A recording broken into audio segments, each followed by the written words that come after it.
On va, après ces temps d'ouverture, rentrer dans le cœur de notre journée de congrès, le cœur de cette journée autour de la famille et de la famille en action. Pour essayer de mieux comprendre le vécu des familles, vous allez le voir, les proches, les aidants auprès des personnes en situation de handicap, dans le soutien au quotidien qu'ils apportent, dans les liens de plus en plus forts qui se tissent, mais aussi dans les difficultés, mais aussi dans les besoins que les proches et les personnes concernées portent dans cette vie commune qu'ils construisent jour après jour.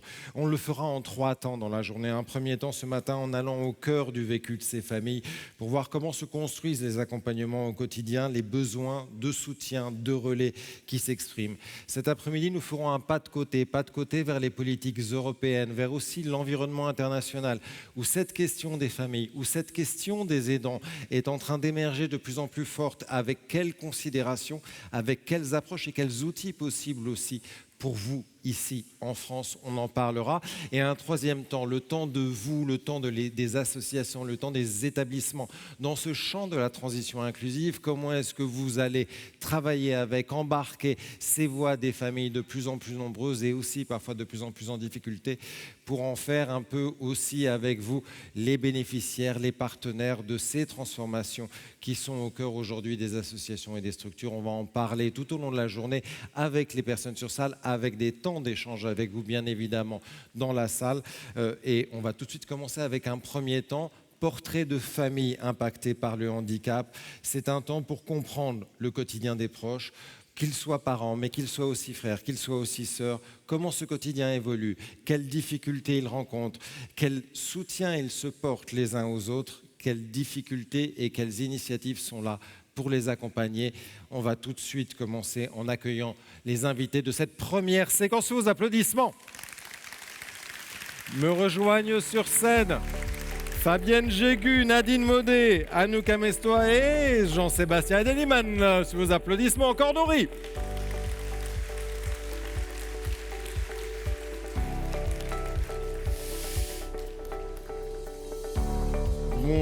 Bonjour, bienvenue à vous. Vous pouvez prendre place là où il n'y a pas de plan de table. Voilà. Je vais vous présenter les uns et les autres. Bonjour Anouk, merci de nous rejoindre. Et avec nous Fabienne Jégu, conseillère experte handicap et autonomie, on dit au défenseur ou chez le défenseur des droits, l'un ou l'autre. Défenseur des droits qui relaie les saisines de particuliers ou de structures que peuvent être des associations autour de problématiques liées aux droits fondamentaux. Le handicap y est un champ de saisine courant qui conduit à interroger le corpus des lois et des règlements qui protègent les personnes concernées et leur champ d'évolution, puisque vous êtes là pour recueillir, mais aussi pour faire évoluer le droit, et on en parlera bien évidemment. Nadine Modé, qui est avec nous, vice-présidente de l'UNAPI, l'une des porteuses d'une étude, et regardez, je référerai plusieurs fois dans la journée au journal de la convention du congrès, journal très bien fait, et où il y a notamment un propos que vous portez sur justement cette très grande étude qu'on va dévoiler, dont on dévoilera les premiers chiffres aujourd'hui. Près de 3000 frères et sœurs qui ont été interrogés sur leur place, sur leurs besoins, sur leurs attentes, sur leur vie et les liens qui se construisent au fil du temps au sein de la famille avec les personnes concernées. On évoquera justement comment se construit cette place et les enjeux que ça pose. Avec nous, Anouk, on dit Amestoy ou Amestoy ? Amestoy, hein, je me disais. Professeur de psychiatrie de l'enfant et de l'adolescent à l'Université de Bordeaux, c'est au centre hospitalier Charles-Perrin. Vous portez notamment le dernier né des centres d'excellence sur les TND qui portent des recherches et des actions sur ces troubles, avec un focus sur les questions de genre. On verra, et d'ailleurs, je signale, il y a une BD que j'ai trouvée en ligne très intéressante qui raconte votre vie et votre parcours. Vous avez voulu travailler dans les étoiles à un moment au niveau de l'astrophysique. Et si vous trouvez ça en ligne, c'est une super BD pour voir ce que c'est que la vie et le quotidien de quelqu'un qui s'engage sur le terrain dans ces centres-là. On verra avec vous justement les enjeux et la manière dont des centres comme les vôtres peuvent accompagner les parents autour des TND. Et puis Jean-Sébastien Edelman, sociologue sur la question du handicap, des familles, des troubles psychiatriques des jeunes, maître de conférences en sociologie à l'université Paris-Cité, membre du laboratoire le CERLIS.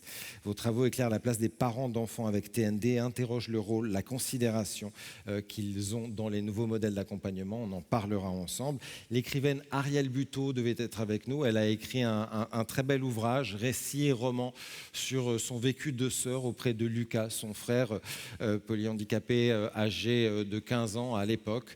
Et le livre est très beau, mais Ariel Buteau, pour des raisons personnelles, n'a pas pu être avec nous. Donc, je l'excuse de sa part. Et je vous recommande vraiment la lecture de ce très beau livre, Le Cratère, qu'elle avait publié, qui vient de sortir depuis mars, si je ne me trompe pas, en poche.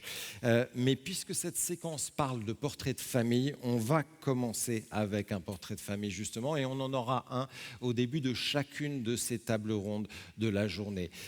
Portrait de famille par la parole, qui a été recueilli par des membres de l'UNAPI, de personnes concernées. Ce sont des frères, ce sont des sœurs, ce sont des parents de personnes en situation de handicap, et ils racontent rapidement, sous forme de podcast, vous allez entendre leur voix, leur quotidien, leurs espoirs, leurs difficultés aussi. On va écouter la première d'entre eux, le témoignage d'une sœur qui raconte son amour, son parcours, sa place. Il s'agit de Valentine, elle a 19 ans et elle parle de sa sœur Juliette. Elle parle d'une relation fusionnelle qui fait front au handicap.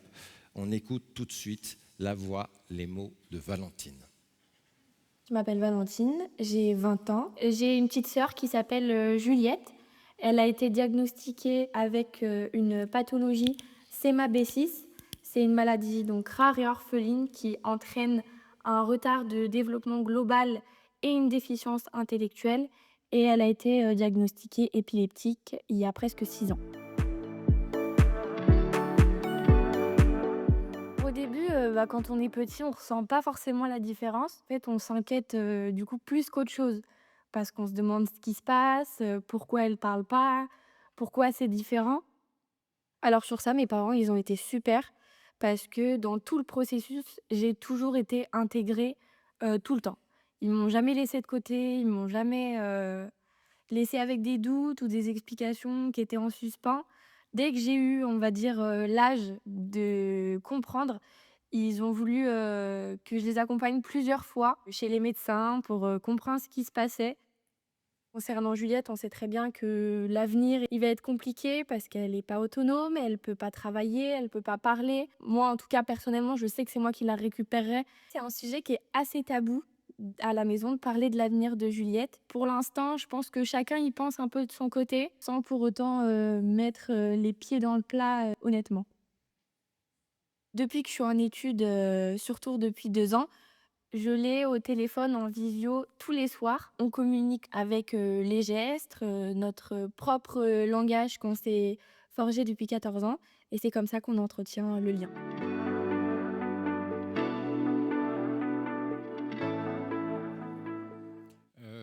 Témoignage présent, témoignage inspirant qu'on peut applaudir.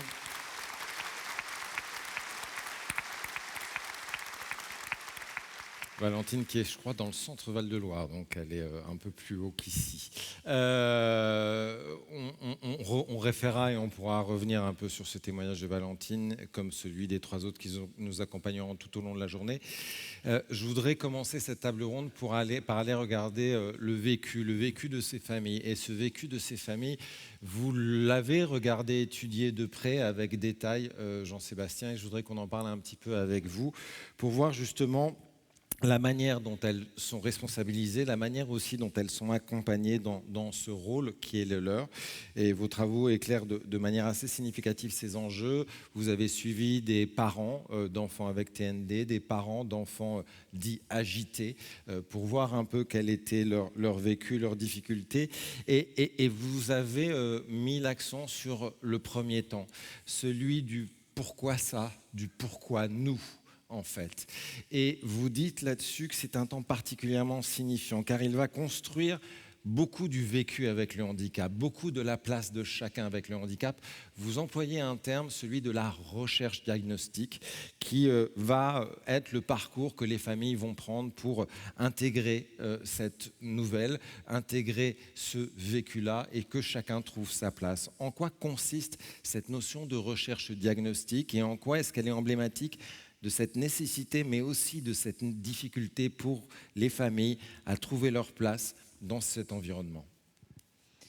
Merci beaucoup. Bonjour à toutes et à tous. Donc, effectivement, pour préciser un tout petit peu, j'ai mené plusieurs enquêtes en sociologie sur ces sujets.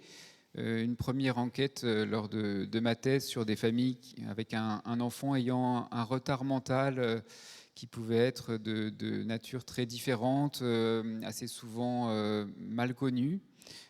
Puis ensuite une recherche collective autour d'enfants et d'adolescents dits effectivement agités. Donc c'est tout le domaine des troubles du comportement, mais là aussi il peut y avoir des qualifications très très variées. Et puis plus récemment, je mène des travaux actuellement encore plutôt sur des jeunes adultes, notamment avec une déficience visuelle. Donc, dans le cadre de ces recherches, comme de manière très classique en sociologie, j'ai travaillé par entretien avec les personnes concernées, les personnes de l'entourage, et en faisant aussi des observations et en utilisant des données statistiques. Ce qui peut être important à rappeler, parmi d'autres choses, c'est qu'en sociologie, on essaye de conserver une optique non normative, c'est-à-dire de ne pas juger, de ne pas forcément chercher des solutions, mais déjà de comprendre ce que les gens vivent, ce que les gens disent, ce qui ressort un peu de leur parcours, de leur trajectoire. Donc, comme vous le disiez, effectivement, je me suis intéressé assez rapidement, notamment dans le cadre de ce premier travail, à la manière dont les personnes essayaient de donner du sens à ces difficultés qu'elles pouvaient rencontrer pour elles-mêmes ou pour un de leurs proches. Et j'ai repris dans un premier temps la notion de quête diagnostique qui est développée par un sociologue états-unien qui s'appelle Anselm Strauss. Et cette quête diagnostique, pour lui, c'est les étapes, parfois nombreuses, parfois moins, qui permettent d'aboutir à quelque chose qui, justement, fait sens pour les personnes. Et pour aller un peu plus loin que cette notion de quête diagnostique, j'ai proposé la notion de théorie diagnostique, c'est-à-dire encore une fois, toutes ces constructions de sens que font notamment beaucoup les parents d'un enfant qui a des difficultés de développement. Et ces théories diagnostiques, bien sûr, elles s'appuient sur ce qu'elles peuvent trouver comme information. Donc, par exemple, parfois sur des diagnostics médicaux, mais pas seulement. Ces théories, elles peuvent aussi venir de lectures, de discussions, d'énormément de choses qui peuvent dépasser aussi la sphère médicale. Et le but, c'est d'essayer de comprendre un peu comment se font ces constructions de sens et comment est-ce que les proches peuvent articuler parfois plusieurs diagnostics ou parfois à la place des diagnostics des idées qu'ils entendent ici et là et voir comment est-ce que ces différentes idées, elles les aident à donner du sens à ce qu'elles vivent au quotidien. Et peut-être ce qui est important, c'est que un des résultats, pour le dire très rapidement, c'est que ces théories viennent à la fois de ce que les personnes ont vécu auparavant, donc de leur trajectoire sociale, de leurs caractéristiques sociales. On ne voit pas toutes ces choses-là de la même manière selon le milieu social, par exemple, mais ça dépend aussi de ce dans quoi elles sont prises au présent. Quels sont les enjeux du moment? Est-ce qu'il s'agit de trouver une forme de scolarisation particulière ou de décider d'une prise en charge? Et enfin, ça dépend des anticipations de l'avenir qu'on fait, de ce pourquoi on s'inquiète pour l'avenir, par exemple, comme on l'a par exemple entendu dans le témoignage. Oui, ça peut être vous le dites, c'est une quête diagnostique qui peut se faire sur des années, qui va s'appuyer sur le diagnostic médical, le diagnostic administratif aussi, notification, mais qui va aller chercher dans d'autres savoirs pour que chacun traverse un peu cette histoire-là et y construise, y trouve sa place. Ce qui est intéressant aussi, c'est que vous vous intéressez justement à la manière dont vont se faire ces parcours et les principes d'autonomisation qui prévalent de plus en plus, avec des implications, avec des injonctions aussi pour les familles, car ces nouveaux modes d'accompagnement imposent des choix, et des choix de plus en plus présents, qui peuvent être des pressions, et qui peuvent être des pressions écrasantes pour les familles.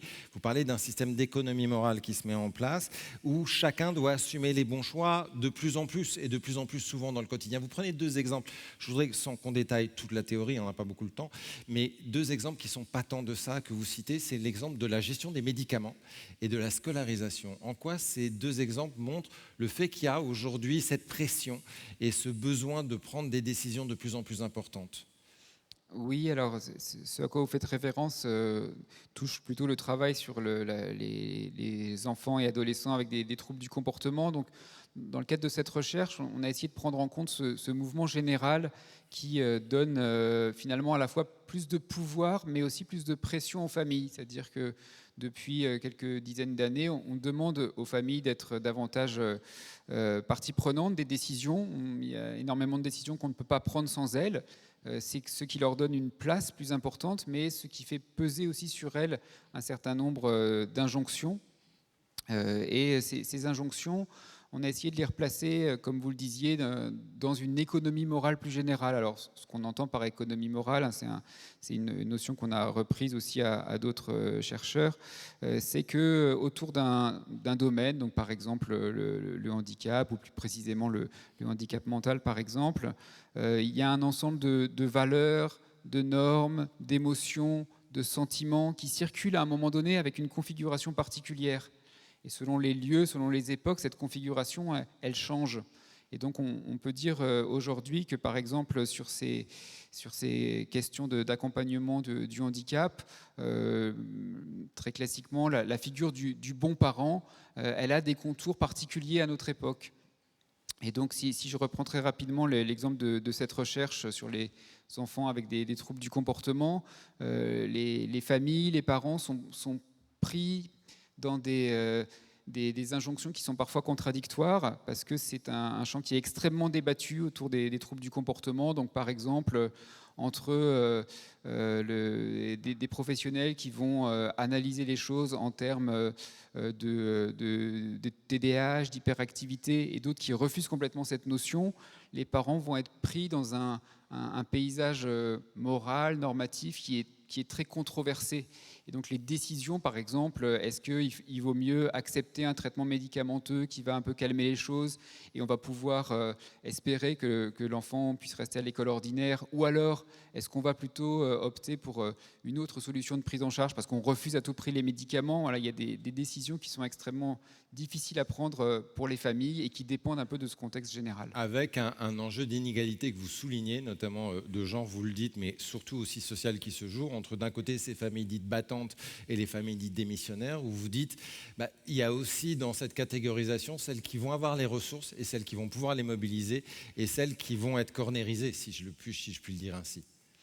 Alors sur ce point justement, c'est une question intéressante et vraiment complexe, puisque les sociologues de manière générale ont montré que par rapport à tout ça, les ressources sociales jouent de manière évidente, hein, quand on a plus de connaissances sur la manière dont les choses fonctionnent, quand on a un bon réseau social, on peut avoir des facilités pour essayer de trouver les bonnes solutions, mais en même temps, c'est pas si simple que ça. Et donc ce que vous dites là, c'est aussi souvent le discours de familles qui ont beaucoup de ressources, qui vont dire « heureusement, nous, on est des familles battantes, il y en a d'autres qui baissent les bras plus facilement et on est privilégiés pour cela ». Et en fait, c'est quelque chose de très compliqué à montrer parce que du point de vue de ces familles-là, il y a des familles qui n'ont aucune ressource. Et quand finalement on fait des enquêtes dans des milieux qu'on appelle rapidement les classes populaires, par exemple, on se rend compte qu'il y a aussi des ressources et qu'il y a des formes d'accompagnement intéressantes. C'est aussi une manière de se rassurer, de se dire que nous, on a les ressources que d'autres n'ont pas. Donc, à la fois, bien sûr, il y a des ressources sociales qui sont importantes par rapport à tout ça, mais en même temps, ça fait partie de cette économie morale générale. Chacun a tendance à essayer de se rassurer en se disant qu'ils sont privilégiés, qu'ils ont une meilleure manière de s'occuper des enfants que d'autres personnes. Et ça montre combien ces injonctions à être un bon parent, à savoir s'occuper de son enfant handicapé, pèsent de manière forte sur les familles. Oui, on y reviendra et ça pèse, vous le dites, sur la gestion des médicaments, sur la scolarisation, etc. Il y a plein de domaines où cette difficulté revient beaucoup. Je voudrais qu'on complète ce regard et ce portrait avec un autre point de vue, pas celui du sociologue, mais celui sur le droit, parce que le droit, il est essentiel aussi. Il est essentiel dans l'accompagnement justement des familles et dans l'accompagnement des parents, que ce soit proches ou qu'ils soient aidants. On va en parler avec vous, Fabienne Jégu. Un mot avant toute chose sur la place justement que le handicap a dans les multiples saisines du défenseur des droits. Il n'y a pas un champ spécifique dédié au handicap, pourtant vous êtes conseillère handicap. Comment on explique ça ? Alors en fait, bonjour à toutes et à tous. Je suis ravie d'être avec vous aujourd'hui. Il faut en fait expliquer que l'institution du défenseur des droits a plusieurs missions. Celle de la défense des droits des usagers dans leurs relations avec les services publics. Et Dieu sait que les parents ont des difficultés dans ce domaine. On a une mission également de défense des droits de l'enfant, une mission de lutte contre les discriminations, notamment, et de lanceurs d'alerte, de protection et d'orientation des lanceurs d'alerte. Voilà, ça c'est les missions. Et effectivement, le handicap est un sujet qui traverse l'ensemble de ces missions. C'est-à-dire nous sommes saisis dans l'ensemble de ces différents champs. S'agissant plus particulièrement des discriminations, le handicap est le premier motif de saisine du défenseur des droits en matière de discrimination. Et ça depuis plusieurs années. Les associations, dont l'UNAPI, jouent un rôle important aussi parce qu'on fait connaître l'institution du défenseur et donc sont un relais efficace auprès de notre institution et nous font remonter les problématiques. C'est aussi un sujet important pour la défense des droits de l'enfant. C'est le deuxième sujet dont on traite dans ce domaine-là. Alors, il y a plusieurs domaines où ça remonte, si je puis dire, beaucoup. Un qui concerne les familles dans leur ensemble, c'est le sujet autour du scolaire, c'est-à-dire à la fois des places qu'on trouve ou qu'on ne trouve pas dans la scolarité inclusive et des problématiques que ça pose. Et c'est aussi un autre sujet, et celui-là, il est, je trouve, très intéressant et très important, c'est celui du périscolaire. Et il y a beaucoup de problématiques qui remontent là-dessus. Quelles sont-elles et en quoi ça dit le flou dans lequel les familles se trouvent et les responsabilités qu'elles se trouvent à devoir assumer sans forcément y être préparées? Absolument. En fait, ce qu'il faut peut-être dire, ce qu'il faut d'abord dire, c'est que au-delà de l'affirmation des droits ils existent. Des droits, il y a énormément de textes qui prévoient l'existence de droits qui sont assez importants. Pour autant, en termes notamment pour garantir l'autonomie des personnes, pour garantir l'inclusion, en réalité, le vrai problème qui se pose, c'est l'effectivité des droits. Le droit à l'éducation, le droit à la scolarisation, il existe. Mais qu'est-ce qu'il en est réellement ? C'est la question que vous posez. En réalité, c'est ce qui remonte des réclamations qui nous sont adressées aux défenseurs des droits. On a certes un nombre d'enfants scolarisés en milieu ordinaire qui a triplé depuis 2006. Pour autant, combien de temps, quelle est la durée effective de leur scolarisation ? Très peu d'heures en réalité pour certains, mais ça en fait ils sont comptabilisés. Donc on dit oui, ça a triplé, mais en fait la réalité de leur scolarisation n'est pas tout à fait la même quand on regarde de plus près. On manque quand même cruellement de chiffres en la matière. Et puis derrière, bien évidemment, combien d'enfants ne sont pas du tout scolarisés, n'ont aucune solution et se retrouvent de fait à la charge de leur famille. Prise en charge par leur famille. L'accompagnement par les familles est quelque chose qui s'impose à elles parfois. Et comment ça se joue dans le périscolaire, justement ? Alors justement, dans le périscolaire, c'est un exemple. Mais c'est un exemple qui est assez, qui illustre bien les problématiques. On a parlé de la scolarisation et les ruptures de scolarisation, encore une fois, parce que l'enfant n'est pas scolarisé à temps plein, ça repose sur les familles. Sur le temps périscolaire, c'est pareil. On a pendant très longtemps eu des problèmes pour identifier, lorsque l'enfant a un besoin d'accompagnement, de savoir qui prenait en charge cet accompagnement. Est-ce que c'était la commune qui était en charge du périscolaire ou est-ce que c'était l'État ? Donc ça a été la partie de ping-pong pendant des années. En 2024, une loi a été adoptée qui a tranché et a dit c'est finalement à l'État de prendre en charge l'accompagnement de l'enfant sur le temps périscolaire de cantine et uniquement sur le temps cantine. On ne parle même pas des autres temps. Et aujourd'hui, on voit bien que même avec cette loi, les difficultés perdurent, puisqu'en fait, on se retrouve avec la commune qui considère que l'enfant a besoin d'un accompagnement, l'État qui est en charge, enfin qui paye l'accompagnement, dit ben non, finalement, moi j'estime que l'enfant n'a pas besoin de cet accompagnement, donc je refuse de payer.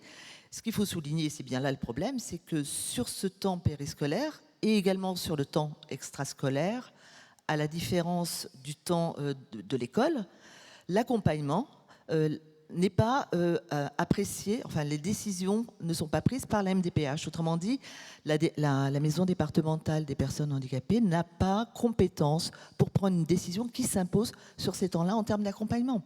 Donc en fait, chacun fait ce qu'il veut et au milieu de tout ça, on a les familles et des refus réguliers d'enfants, d'accompagnement de l'enfant. Cette réalité de l'effectivité des droits, la manière dont elle se fait ou dont elle ne se fait pas, elle se joue pour les familles dans le temps avec les proches et les enfants. Elle se joue aussi pour les aidants, ceux qui sont dans un accompagnement régulier, courant et qui ont besoin de concilier une vie professionnelle avec une vie personnelle là-dessus. Et là aussi, il y a des enjeux d'effectivité des droits qui se posent, enjeux d'effectivité des droits à concilier les deux, et aussi une loi et une réglementation qui évoluent. Et ça, c'est important de le dire, avec deux notions de discrimination par association et d'aménagement raisonnable. Quelles problématiques se posent en termes d'effectivité des droits dans le champ professionnel et qu'est-ce que ces deux concepts-là apportent ? Alors, comme ça a été souligné, Madame la Ministre tout à l'heure l'a aussi mentionné, effectivement, on le voit bien, ces problèmes, ces difficultés liées aux ruptures de prise en charge d'accompagnement de l'enfant se traduisent par immanquablement une obligation pour les parents de se rendre disponible à tout moment pour s'occuper de leur enfant. Et donc là, la question, la ministre parlait de, on concilie tant comme on peut la vie, cet accompagnement avec la vie professionnelle. En réalité, la plupart du temps, les situations que nous traitons chez le défenseur des droits montrent que les parents sont, la plupart du temps, les mamans sont obligées de renoncer à leur activité professionnelle. Donc quand elles arrivent à travailler, c'est là toutes les difficultés. Elles sont confrontées à effectivement des problèmes d'organisation de leur temps de travail, sur la manière dont elles peuvent éventuellement demander à s'absenter pour s'occuper de leur enfant ou demander à organiser leur temps de travail, travailler par exemple davantage en télétravail pour pouvoir s'occuper de leur enfant. Et là, effectivement, vous faisiez allusion, et c'est extrêmement important, à une décision qui a été rendue récemment par la Cour de justice de l'Union européenne. En fait, ce que dit la Cour de justice de l'Union européenne, bon, déjà, resituer la notion de discrimination. La discrimination, c'est le fait qu'une personne soit traitée de manière moins favorable qu'une autre personne en raison de son handicap. Il y a une notion extrêmement importante aussi, c'est celle de discrimination par association qui, elle, est appliquée depuis très longtemps par la Cour de justice de l'Union européenne. C'est lorsqu'une personne qui n'est pas elle-même handicapée est traitée de manière moins favorable qu'une autre, à raison non pas de son handicap, puisqu'elle n'est pas handicapée, mais du fait qu'elle ait un lien particulier avec une personne handicapée. Et ce que vient de dire la Cour de justice de l'Union européenne, c'est que constitue une discrimination le fait pour un parent d'être traité de manière moins favorable à raison du lien avec avec une personne handicapée, en l'occurrence son enfant, et notamment parce que dans le cadre de son activité professionnelle, elle aurait eu besoin d'un aménagement et cet aménagement a été refusé par l'employeur sans justifier en quoi cet aménagement qui représenterait une charge disproportionnée. Donc ça revient à considérer que les parents ont ce droit à cet aménagement dit raisonnable. Et c'est à l'employeur de montrer qu'il ne peut pas faire cet aménagement raisonnable. C'est ça qui est clé, en fait. Effectivement, c'est la législation de la discrimination qui pose ce principe selon lequel c'est à l'employeur de justifier en quoi l'impossibilité ou l'aménagement qui est demandé constituerait une charge disproportionnée. Et on voit bien avec ça, alors à la fois les problématiques d'injonction qui viennent, les problématiques d'effectivité des droits, l'évolution aussi. On reviendra d'ailleurs au début de l'après-midi, puisqu'on aura une table ronde européenne sur cette notion d'aménagement raisonnable qui est une notion vraiment clé et dont aujourd'hui on peut se saisir. Quand on demande un 3e jour de télétravail et qu'on dit « Ah bah non, l'accord c'est 2 », quand on dit voilà, je voudrais m'occuper de ma fille le mercredi après-midi, écoutez, elle est devenue majeure, donc maintenant c'est fini les histoires. On a possibilité maintenant de... Donc c'est effectivement une ouverture. Nous, c'est une analyse que l'on faisait depuis très longtemps chez le défenseur des droits. On arrivait à obtenir des règlements en équité dans certaines situations. Maintenant, on a cette jurisprudence qu'il faut faire vivre. Hein. Donc, on aimerait qu'elle soit appliquée en France et il faut effectivement ne pas hésiter à faire valoir cette jurisprudence et à ce que les juges en France puissent en faire application. Les enjeux se posent dans le vécu de ces familles, vous le voyez à travers ces injonctions multiples, parfois peu visibles, qui créent ces inégalités. On en parlait avec Jean-Sébastien, avec aussi cette effectivité des droits qui est là, qui n'est pas là et qui met là aussi en difficulté et les proches et la famille dans son ensemble. Un autre enjeu dans ce vécu qui est essentiel, c'est le portrait de famille lui-même, c'est-à-dire ces familles-là, ces familles qui sont et qui évoluent aussi. Parce que l'espérance de vie qui grandit, qui fait que de plus en plus, après les parents, on en avait parlé l'année dernière déjà, il y a les frères et il y a les sœurs qui sont là, qui vont prendre le relais, qui s'affirment de plus en plus aussi dans cet entourage. Avec quelle place, avec quel rôle? Et c'est important, on va en parler avec vous Nadine, parce que après la voix des parents qui avait été conduite il y a quelques années, l'UNAPI a décidé de conduire cette grande étude sur la voix des frères et des sœurs. C'est près de 3000 frères et sœurs qui ont été interrogés pour cette grande étude.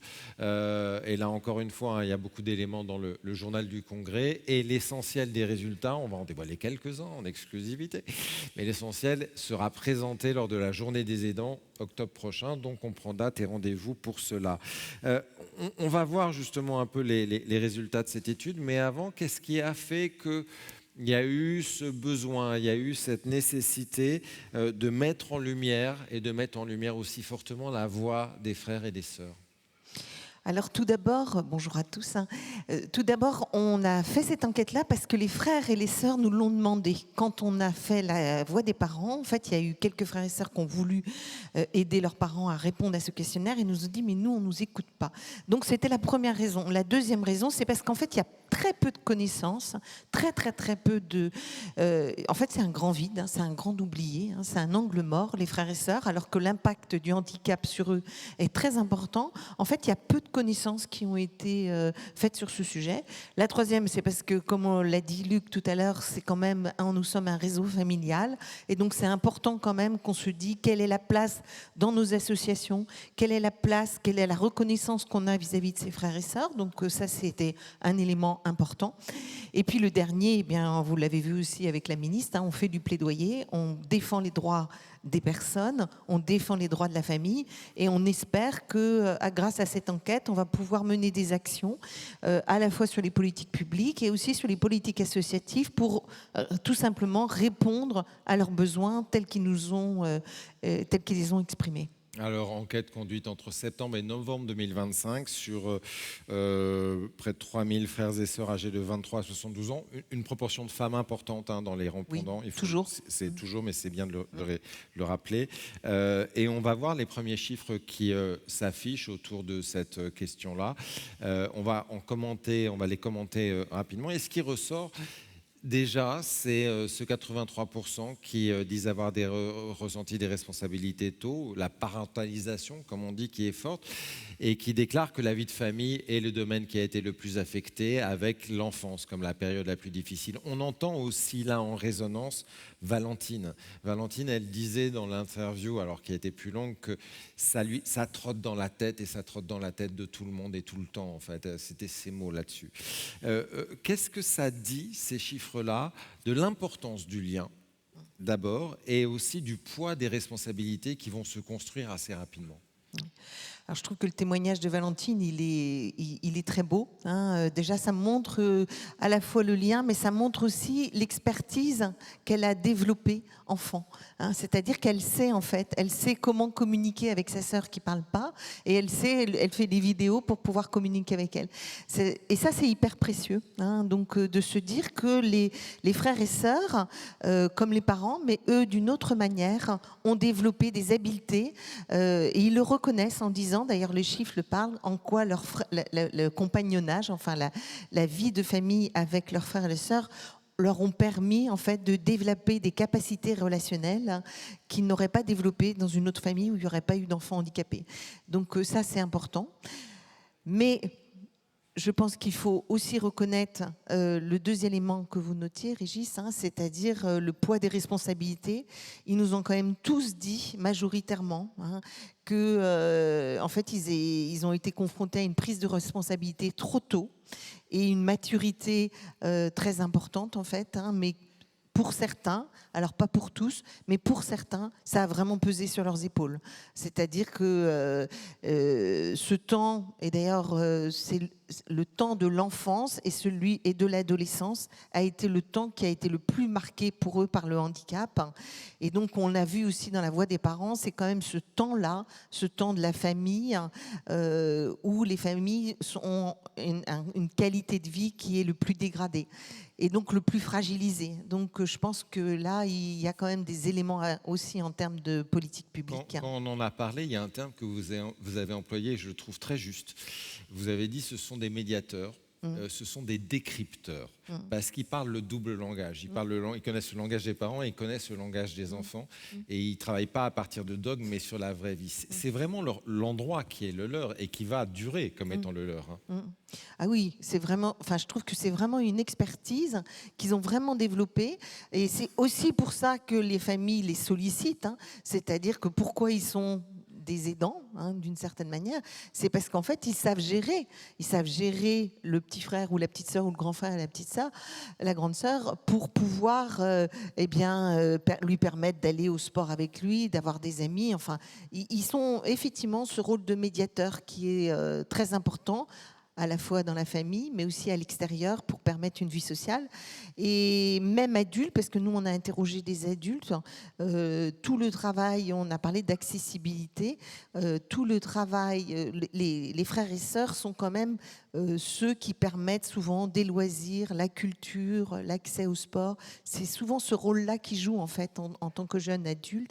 Après, ils jouent un autre rôle aussi un peu plus tard. Ouais, on le voit dans le dernier chiffre, à 84% qui ont prouvé au cours de leur vie du bonheur, de la reconnaissance. Il y a un autre chiffre sur la fierté qui est encore plus important auprès de leurs frères et sœurs.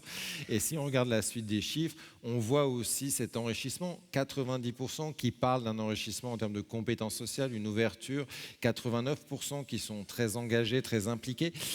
Ça veut dire que, comme on le dit, ils ont beaucoup de vécu, mais ils savent aussi le valoriser. Ils ne sont pas comme les parents, pris aussi dans cette culpabilité un peu qui peut être un peu parfois enfermante. Oui, alors bon, ce que on a pris un cabinet pour faire cette étude, et ce que nous ont enseigné les sociologues, c'est que les voix, elles étaient plurielles. Et ça, je pense que c'est vraiment important.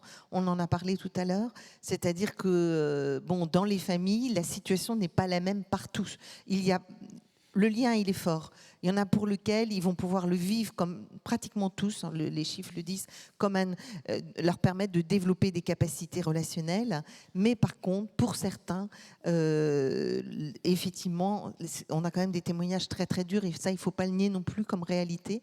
C'est-à-dire pour certains, notamment des sœurs quand même, les sœurs aînées sont quand même plus malmenées dans la fratrie, et le poids des responsabilités est trop lourd, et la place de l'enfant est trop difficile par rapport à leur propre place. Donc il y a aussi cet aimant-là, et il y a quand même, pour certains, ils ont quand même un vécu émotionnel qui est très dur. Vous verrez d'ailleurs dans les chiffres d'octobre les pourcentages entre guillemets de cette différence de vécu.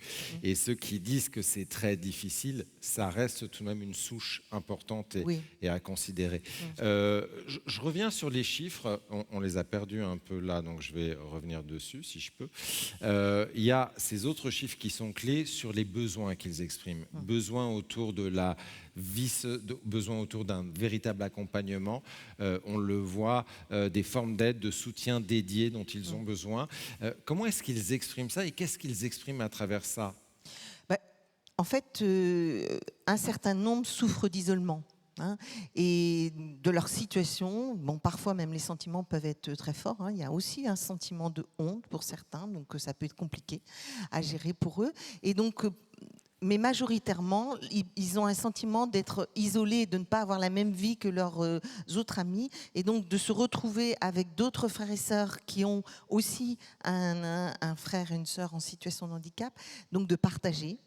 Il y a des groupes de parole, on sait que dans le réseau, il y a déjà des initiatives. Franchement, je pense que c'est à généraliser. Au regard de cette étude, je pense qu'ils nous disent qu'ils auraient eu besoin d'être écoutés, d'être entendus. Dans les associations déjà. Voilà, dans les associations, et de participer.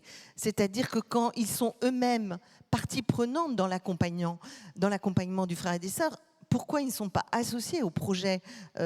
On voit souvent que le parent, mais en fait, les frères et sœurs sont dans cette famille, et parfois, ils peuvent être associés, ça dépend de leur âge évidemment, mais en tout état de cause, des groupes de parole leur permettant d'exprimer leurs émotions et leur vécu, c'est super important. Ça, c'est vraiment très très important. Alors, vous pouvez avoir d'autres données un peu sur cette enquête, les premières données dans le journal du Congrès, et puis la suite, octobre, lors de la journée des aidants. Je voudrais, avant de prendre les questions dans la salle, faire un dernier point. Un dernier point, on a vu ces enjeux, ces difficultés qui se posent sur l'effectivité des droits, sur les injonctions. On voit aussi la manière dont le champ de la famille lui-même s'ouvre et les enjeux que ça pose pour laisser place à chacun, comme le disait encore Jean-Pierre Dorgueil au début. La question, on va essayer de voir comment est-ce qu'il y a des initiatives qui peuvent se mettre en place aussi pour essayer d'accompagner ces besoins et ces places des parents et des proches auprès des personnes en situation de handicap. Et je voudrais qu'on en dise un mot avec vous, Anouk. Vous dirigez donc le Centre d'excellence Nouvelle-Aquitaine, et il y a aussi le CRA à Bordeaux qui travaille beaucoup sur la recherche, l'accompagnement des TND. La seconde stratégie nationale des TND qui est engagée met très fort en avant justement l'accompagnement, le soutien des proches, des parents et des proches des personnes affectées par ces troubles-là. Avant de partager un peu les actions que vous pouvez conduire, comment est-ce que vous avez entendu et réagissez un peu à ce que Jean-Sébastien disait sur la difficulté que les parents ressentent, la manière dont ils ont parfois du mal à trouver place et à chercher un peu leur temps de diagnostic, si je puis dire? Oui, alors merci beaucoup, et je suis ravie de partager cette table ronde avec une très belle thématique pour 2026. Très bien, ça lance les choses. Alors, pour revenir sur... alors, je ne suis pas sociologue, je vais avoir une vision qui est une vision très focus sur les parents que nous, on a dans nos systèmes de soins, qui sont donc des parents qui sont des parents d'enfants avec un trouble du neurodéveloppement. Et la question de l'errance diagnostique et ses impacts sur cette notion de culpabilité que vous avez évoquée, ou en tout cas d'injonction, de pression qui repose spécifiquement sur ces parents, c'est quelque chose qui, pour nous aussi, a probablement une particularité qui est liée à l'historique de ces troubles. Je suis médecin. La notion de diagnostic n'a jamais été aussi mobile en médecine que dans la question des troubles du neurodéveloppement. Donc ces familles, elles ont été confrontées déjà à une histoire longitudinale qui a fait que leur enfant pouvait changer de diagnostic dans le temps, qu'on a pu leur dire qu'il y avait un diagnostic qui avait été posé dans l'enfance qui a été complètement revu à un âge adulte. Donc ce parcours diagnostique rend très fragile cette notion de diagnostic et le mot qui est derrière le diagnostic. Donc c'est des parents qui se retrouvent avec une errance dans le temps et puis une errance aussi conceptuelle, puisque finalement même un référentiel médical va fragiliser ce qui qualifie en tout cas les difficultés qu'il va chez leur enfant. Donc c'est très vrai dans l'autisme, puisqu'on a entendu en 20 ans de la requalification en fonction des classifications. On parlait de troubles du développement, on a parlé de troubles du spectre de l'autisme, on a parlé de plein de choses très différentes. C'est vrai aussi pour la question du TDAH, puisque effectivement les critères diagnostiques ont évolué dans le temps. Donc il y a des choses qui n'étaient plus pas possibles avant qui se deviennent possibles, des choses qu'on a dit à des parents qu'on requalifie différemment. Donc tout ce partir du diagnostic crée un flou qui est aussi au-delà de la cellule familiale, puisque c'est aussi dans le champ des troubles du neurodéveloppement que les mots, les diagnostics qui sont posés ont eu autant de perméabilisation dans la société, puisqu'on utilise le mot d'autisme, le mot d'hyperactif, voilà, tous ces mots-là sont utilisés comme des adjectifs maintenant, donc ça fragilise encore plus le diagnostic. Donc ces parents sont effectivement pour nous des parents un peu particuliers. Alors je peux pas qualifier par rapport à d'autres sources de handicap qui peuvent aussi relever de ce type de difficultés, mais surtout parce que il y a une non-reconnaissance du mot et il n'y a pas de soulagement par la parole médicale, puisque tout est mouvant. Voilà, tout peut être fragilisé et remis en question. Néanmoins, et nonobstant, vous travaillez à accompagner ces parents qui arrivent souvent avec une forte culpabilité à travers un certain nombre de dispositifs dédiés. Et ils sont intéressants parce que même s'ils concernent que les formes de handicap que vous accompagnez, ils ont un côté vraiment emblématique et presque modélisant. Il y a deux grands types d'accompagnement que vous portez. Il y a les ateliers psycho-éducatifs, des sortes d'ETP, éducation thérapeutique pour les parents, on va dire, hein, si on la requalifie comme telle, et puis de la guidance parentale, qui est là pas pour informer, mais pour véritablement essayer d'outiller les parents dans leur quotidien. Donc plutôt les ateliers pour informer, et puis cette guidance pour outiller. Comment fonctionnent un petit peu ces deux modalités-là, et quels échos elles ont auprès des parents ? Alors oui, effectivement, vous avez rappelé les deux modèles qui sont les modèles de référence pour quand on a essayé de réfléchir dans le champ des premiers plans autisme. Hein, ce sont des dispositifs qui sont très récents, qui ont à peu près une dizaine d'années, sur comment accompagner mieux et repositionner aussi une posture et une place familiale.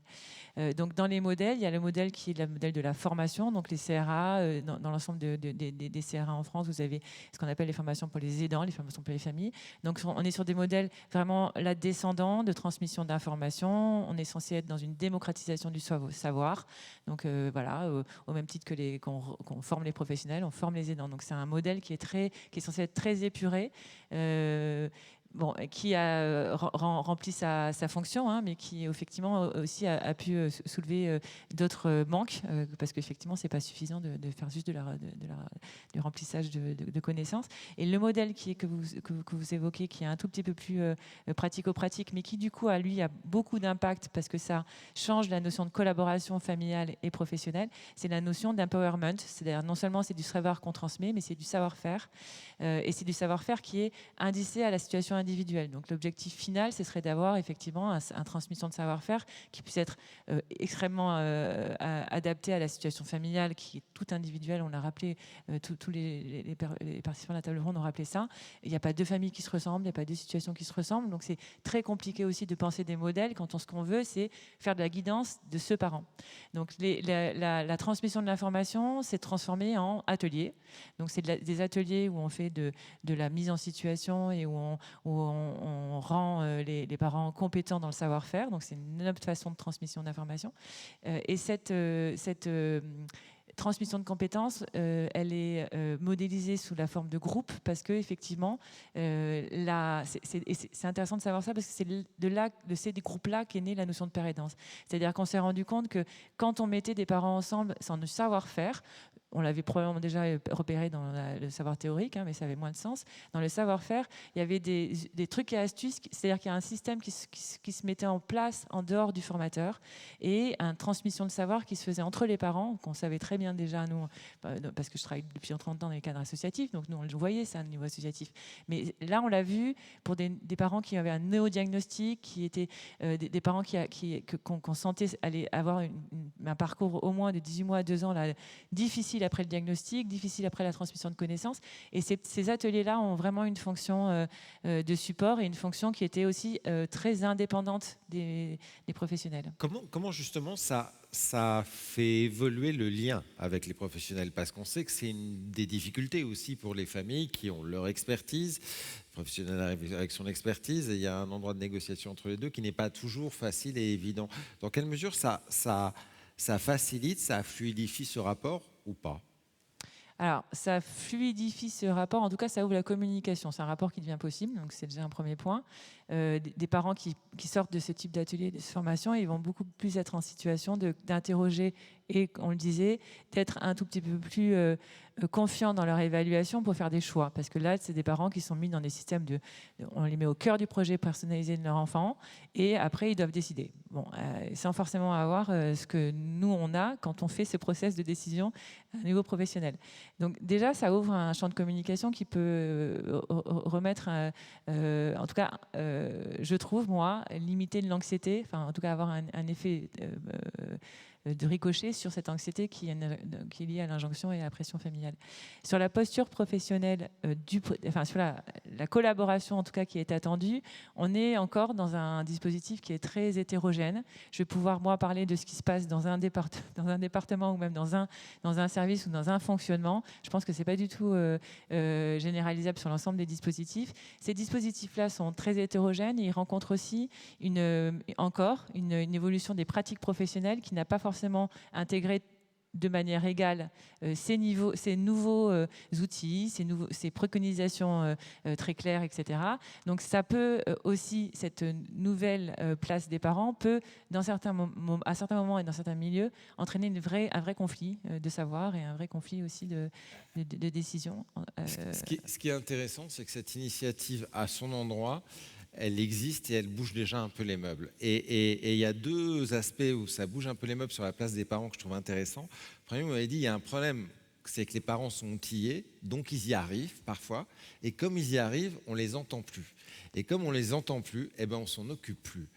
Donc ça, c'est une première situation qui dit tout de même, voilà, ils sortent du scope en fait. Et puis l'autre, c'est que bah oui, ils se professionnalisent, donc ils peuvent devenir pères aidants, et on sait qu'aujourd'hui, il y a un développement de l'injonction des politiques publiques à aller sur le développement de pères aidants dans le champ du médico-social. En quoi est-ce que ces deux problématiques-là, aujourd'hui, vous les voyez, et elles supposent certaines vigilances aussi sur la manière dont ce type de dispositif peut entraîner aussi certaines formes de dérivation, si je puis dire. Oui, effectivement. Alors, ce que vous avez souligné en première intention était très vrai, c'est-à-dire que ces parents qui deviennent compétents, je pense à des exemples très récents qui sont liés aussi à des consultations, des situations très réelles, où avoir rendu une maman compétente dans l'évaluation et l'accompagnement du sommeil, ça fait qu'on se retrouve avec des parents et des situations où à 13-14 ans, on se rend compte que ça fait 4-5 ans que personne ne dort dans la même famille, parce que la compensation et les outils, ça repose sur les parents et donc sur le déploiement de ces outils-là.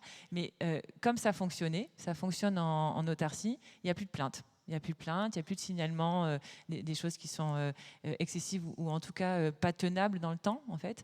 Et ça crée des vraies situations où on se dit, mais là, sans ces outils-là, il y a un petit moment qu'on aurait été alerté et qu'on aurait peut-être réfléchi à d'autres dispositifs. Donc c'est quelque chose qui est maintenant à intégrer dans nos pratiques aussi professionnelles d'évaluation, parce qu'effectivement, les parents qui arrivent à faire avec les outils qu'on leur donne, on les entend plus, en fait, et ils nous en parlent plus. Donc il va falloir que nous, dans nos pratiques, on les interroge différemment et qu'on s'assure effectivement qu'on n'est pas à la limite. Et l'autre aspect, c'est-à-dire cette notion de père aidance appliquée aujourd'hui, comment vous la voyez? Quelle problématique elle peut poser aussi à terme? Alors, la notion de père aidant, c'est encore très flou au niveau à la France. Nos modèles, c'est les modèles québécois, etc. Et c'est des modèles qui sont issus des maladies chroniques. Donc, c'est pas les mêmes parents. C'est pas une question de comparaison. En tout cas, c'est pas les mêmes trajectoires et c'est pas les mêmes quotidiens.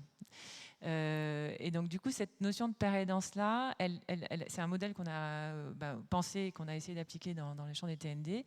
Et la notion de père aidance doit être accompagnée de critères rigoureux qui font que ces pères aidants doivent être formés, c'est-à-dire d'avoir accès à un niveau de certification qui leur permet aussi de se positionner au niveau postural. Et ça, c'est encore insuffisamment fait. Donc, c'est un principal biais. Là, on a tendance à parler de père aidance pour tout et n'importe quoi, et notamment ne pas mettre de cadre pour protéger ceux qui, à un moment donné, sont posés en avant là, avec la notion de père aidance. Ça fonctionne la père aidance, c'est un modèle qui fonctionne. C'est intéressant de savoir que dès qu'on met un parent, donc quel que soit les dispositifs, les peu de dispositifs qui ont été évalués, le parcours diagnostique, l'attente du parcours diagnostique, la situation ressources sur des situations aiguës, etc. On a à chaque fois des résultats, c'est-à-dire mettre un parent dans les dispositifs fait réduire de 40%, 40%, 30%. En tout cas, ça nous montre qu'il faut aller dans ce sens-là. Il faut y aller avec un cadre, il ne faut pas y aller n'importe comment, avec des financements. Être père aidant, ça veut dire qu'on ne fait pas autre chose, donc il faut que ça puisse être pas faire autre chose à la maison, mais faire autre chose au boulot qui est mis en... Fabienne dit oui. Qui est mis en équilibre. Et dans les... J'ai perdu le fil de ma pensée. Qu'est-ce que vous disiez sur les biais et les limites de cette père aidance? Et effectivement... comment ? Oui, et du coup, effectivement, ça nécessite une culture commune. Merci beaucoup, Emma.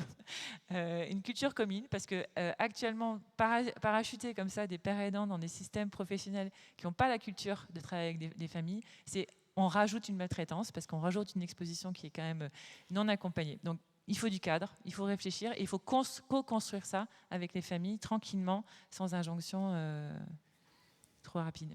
Eh bien, sur ces paroles partagées, je voudrais qu'on allume la salle et qu'on prenne les questions, les réactions et les applaudissements aussi aux intervenants.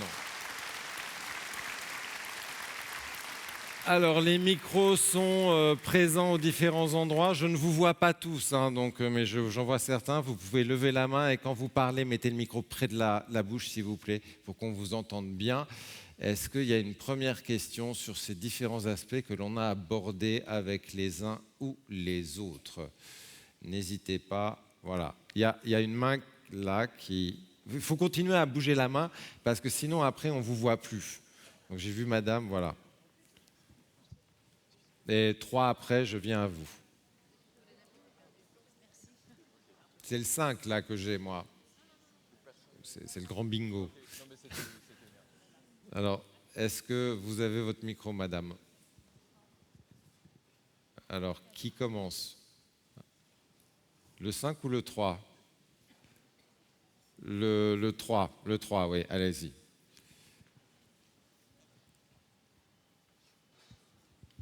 Oui, bonjour à tous, Thibault Leglay, API de Lens. Ma question, elle traite de la première partie sur le retour au travail des parents.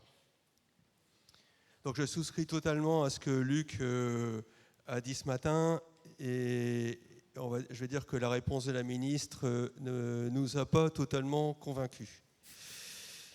Alors, par rapport au retour au travail, la réflexion, c'est de dire que demandent les familles? Elles demandent de la stabilité. Il ne faudrait pas qu'avec la transformation de l'offre, elles soient les grandes oubliées. Il faut permettre aux parents de travailler, et s'ils le souhaitent. Et je pense notamment aux familles monoparentales. Que va-t-on dire aujourd'hui, ou que peut-on dire dans le contexte de la transformation de l'offre aux parents des enfants auxquels on promet des dames, des dîmes et autres? C'est très bien, mais il y a la question des transports, de la diversité des accompagnements. Si cette question n'est pas prise en compte, ça sera un drame pour les personnes qui veulent travailler. Merci. Merci à vous pour ce témoignage. Est-ce qu'il y a une autre question, interpellation dans la salle? Et puis je prendrai la réaction peut-être de Fabienne ou autre derrière, sur les différents aspects. Le 3 encore, et le 5, non, toujours pas. Le 3 alors. Voilà, je vous laisse aller. Bonjour, Charles Santoni, vice-président de la Ligue Havraise et en même temps président d'une association de centre de loisirs qui accueille également des personnes en situation de handicap. Je voudrais revenir sur l'étude sur les aidants. Vous n'avez pas traité un sujet qui, paraît-il, est fondamental, c'est le nombre de jeunes aidants, puisqu'il y aurait environ 800 000 en France.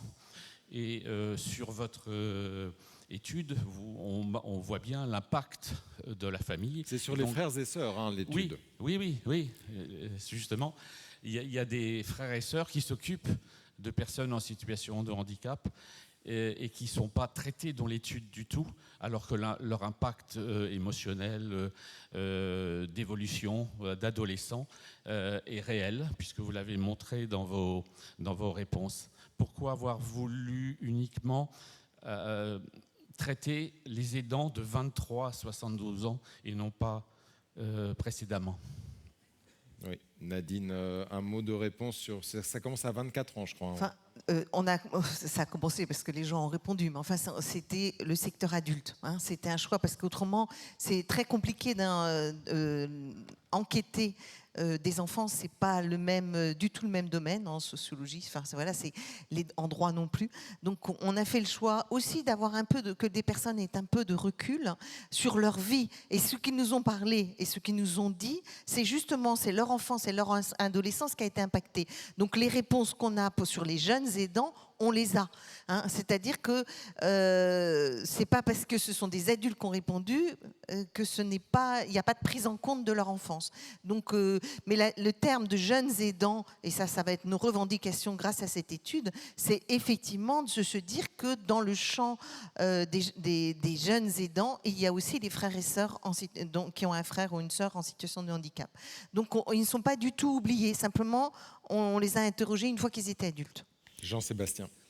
Un mot pour aller dans le même sens, c'est vrai que c'est une question qui monte beaucoup, cette question des jeunes aidants, et ça demande des dispositifs un peu particuliers. Donc moi, je participe actuellement à une recherche spécifiquement sur les jeunes aidants, avec un volet psychologique et un volet sociologique.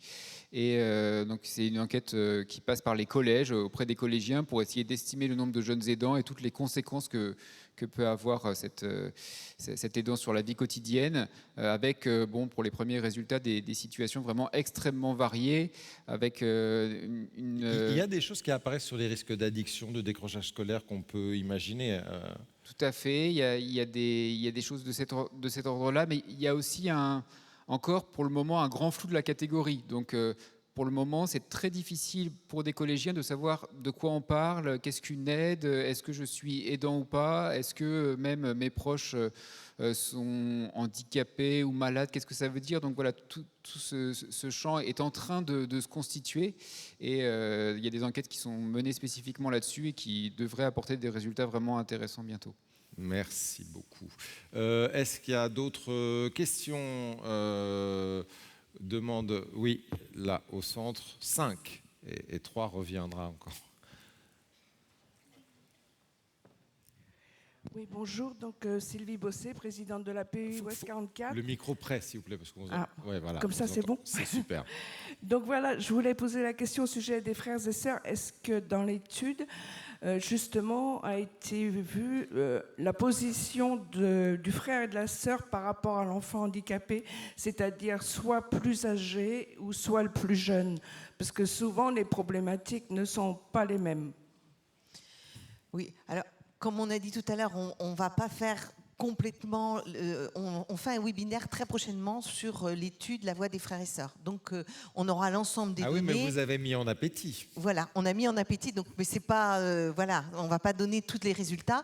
Mais effectivement, dans la catégorisation, on a pris en compte à la fois la place dans la fratrie, le genre, si quand ils étaient enfants, leur frère ou leur sœur bénéficiait d'un accompagnement et quel type d'handicap il avait.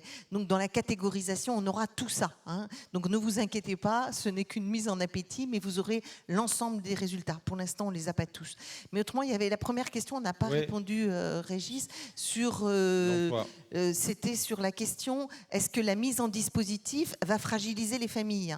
Alors, effectivement, si vous lisez les textes, effectivement, il y a un risque très important, puisque c'est marqué dans les textes que l'éducation peut être à la maison.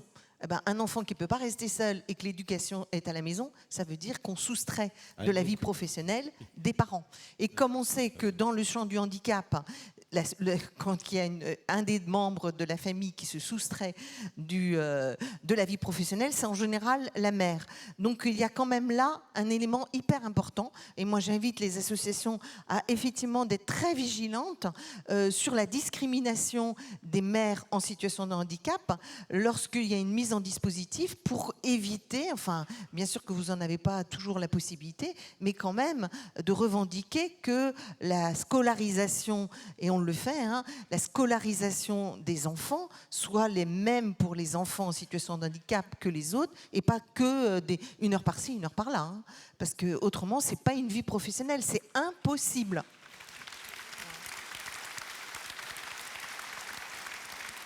Et ces inégalités de genre, vous les avez beaucoup illustrées aussi. Et j'invite, on va bientôt lancer la campagne J'ai pas école, et c'est justement pour le dénoncer. Hein. J'ai pas école, ça veut dire j'ai 2 heures d'école par semaine. Et toutes les conséquences, c'est pour ça qu'on fait cette campagne. C'est pour dénoncer tout le reste. Les droits de l'enfant à aller à l'école, ça c'est le plus important, mais aussi le droit à ses parents d'aller travailler.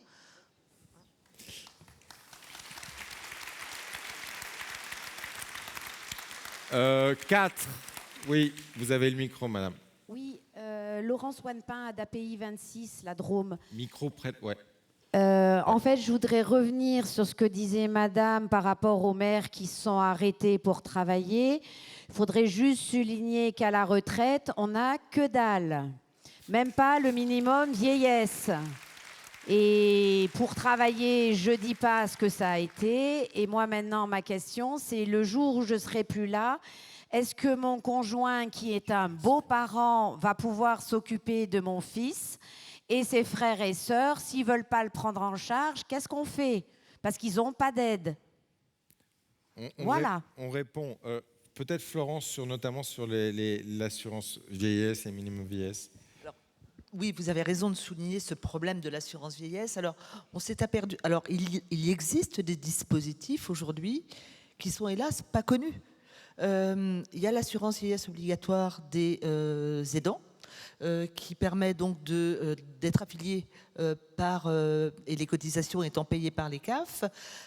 Simplement, les parents ne connaissent pas cette possibilité et surtout, ils ne sont absolument pas informés par les MDPH de l'existence de ce dispositif. Donc nous, on a énormément de situations qui nous remontent, de familles qui sont concernées par ce droit, qui ne le font pas valoir pendant des années, parce que tout simplement, elles n'en ont pas été informées.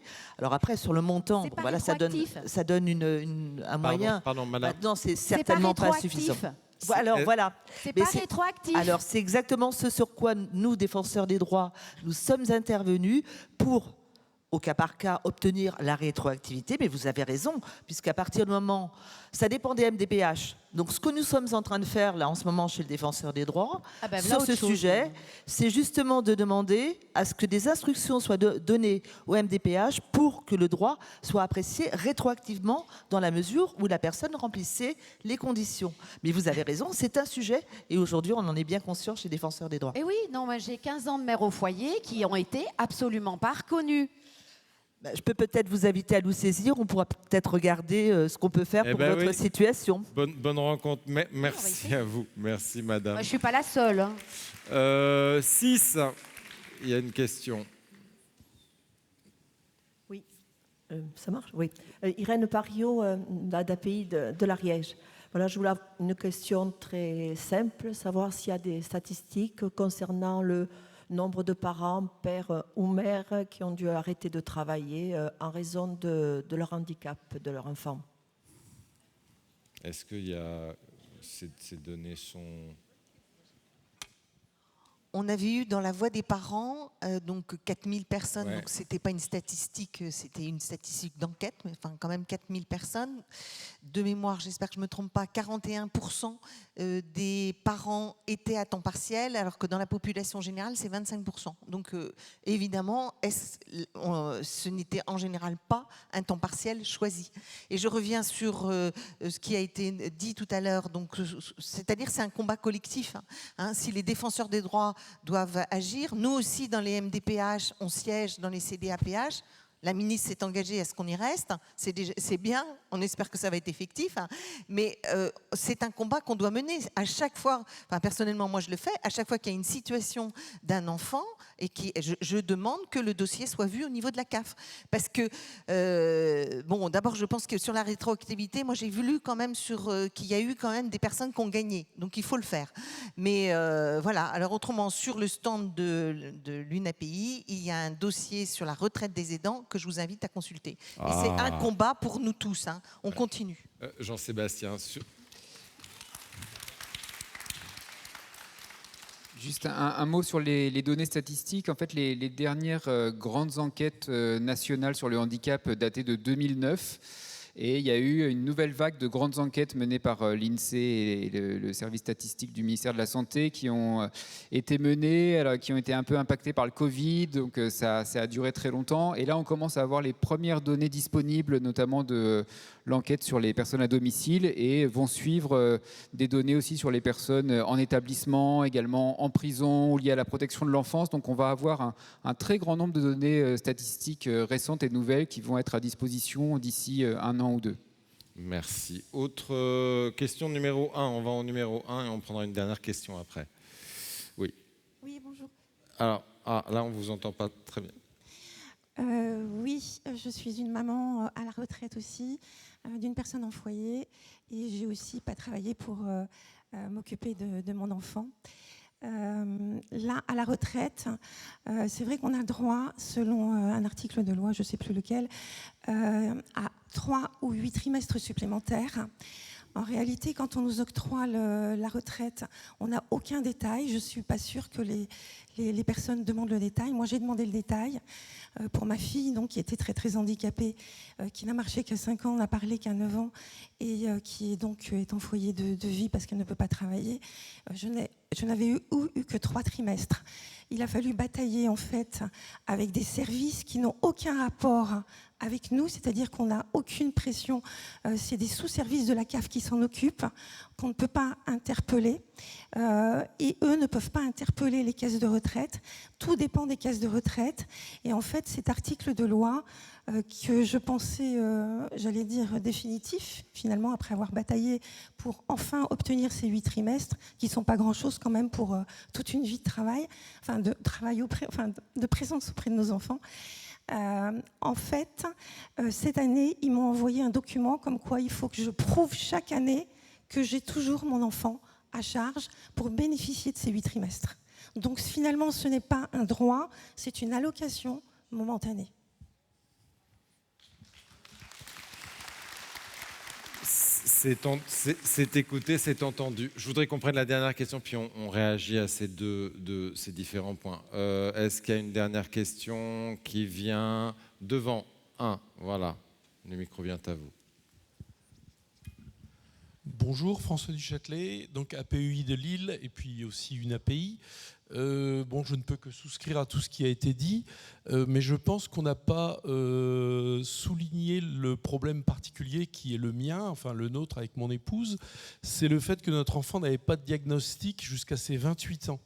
Et quand il y a une absence de diagnostic, déjà dès le départ, on n'a pas d'aide, enfin on a beaucoup moins d'aide de tout plan. Et là maintenant on arrive à l'âge de la retraite et là aussi on ne peut pas faire valoir ces trimestres, etc. Parce qu'on n'avait pas la chance, entre guillemets, d'avoir un enfant qui avait un diagnostic. Donc je pense que la toute-puissance du diagnostic dans la logique française est très discriminante. Ouais. Un mot peut-être Anouk et Nadine sur ces points. Oui, alors juste pour compléter, pour confirmer ce que vous dites, effectivement, ça fait partie en tout cas dans les effets collatéraux du retard au diagnostic, on sait à quel point le surhandicap va toucher tous les domaines de vie, et y compris effectivement la question financière, organisationnelle, etc. Oui. En France, on est encore dans une situation de sous-diagnostic. En France, on est encore dans une question de retard de diagnostic pour de nombreux profils. On n'est pas sur des choses qui sont encore sélectives. C'est encore très, très le cas. Et c'est quelque chose qui... ça fait partie du cheval de bataille, des stratégies, des plans successifs. Oui, il y a encore beaucoup à faire. Le sous-diagnostic est épatant par rapport à d'autres pays. Oui, Nadine. Simplement pour compléter sur les questions qui ont été notées quand même beaucoup sur la retraite, le travail et tout l'impact sur toute une vie, je pense qu'au niveau des associations, c'est très important que les services sociaux, on a des assistantes sociales, pas tous mais il y en a quand même, se spécialisent. Comme je vous dis, on a des webinaires, on a de la documentation à leur disposition sur la retraite des aidants. Et la retraite des aidants, c'est pas quelque chose comme tout un chacun, ça se pense pas à 60 ans, ça se pense dès le début de sa carrière professionnelle. Et quand on a un enfant en situation de handicap, effectivement, alors on n'est pas du tout là-dedans, puisqu'on est complètement impacté par ça fragilise complètement la vie familiale d'avoir un enfant handicapé. On n'est pas du tout en train de se dire quelle est la meilleure stratégie. Et pourtant, je pense qu'il faut aider les familles à être dans une stratégie en se disant, est-ce que j'ai intérêt à effectivement prendre une journée, enfin de prendre un temps partiel, mais j'exige tout de suite de la CAF de cotiser à l'allocation vieillesse aidant. Mais voilà, il faut qu'il y ait des professionnels, parce qu'en tant que parent, on n'est pas capable, à ce moment-là, quand on est dans la tourmente, qu'on est encore dans les diagnostics, qu'on est en train de se projeter dans des difficultés qu'on voit venir, on n'est pas du tout centré sur sa carrière et sur qu'est-ce que ça va avoir comme conséquence. Donc il faut que ce soit des professionnels qui nous accompagnent. C'est pour ça qu'on demande au niveau de l'UNAPI d'avoir des services dédiés. Et je reprends ce que vous avez dit, c'est-à-dire que ces professionnels de l'aide aux familles, il faut qu'elles soient en lien avec le défenseur des droits. Un mot rapide de chacun. Oui, juste pour compléter, pour conclure justement sur ce point-là, oui, en fait, le défenseur des droits est là pour ça, pour vous accompagner, c'est notre rôle. Donc vraiment, n'hésitez pas à nous saisir sur ce genre de situation. Ce sont les situations que nous traitons au quotidien. Donc oui, saisissez le défenseur des droits. C'est gratuit, n'oublions pas. Et alors, je fais la transition magique que je n'aurais pas imaginée. C'est le rôle de défenseur des droits, c'est le rôle de l'UNAPI. Ça va être aussi le rôle de certains des partenaires qui vont nous accompagner dans la séquence suivante. En tous les cas, on peut remercier très fort les intervenants et vous remercier, vous, pour votre attention. Vous remerciez, vous, pour votre écoute. Je vous laisse regagner la salle les uns et les autres. Et je le disais, c'est devenu un rendez-vous familier aujourd'hui dans ces congrès. C'est le temps partagé avec les partenaires.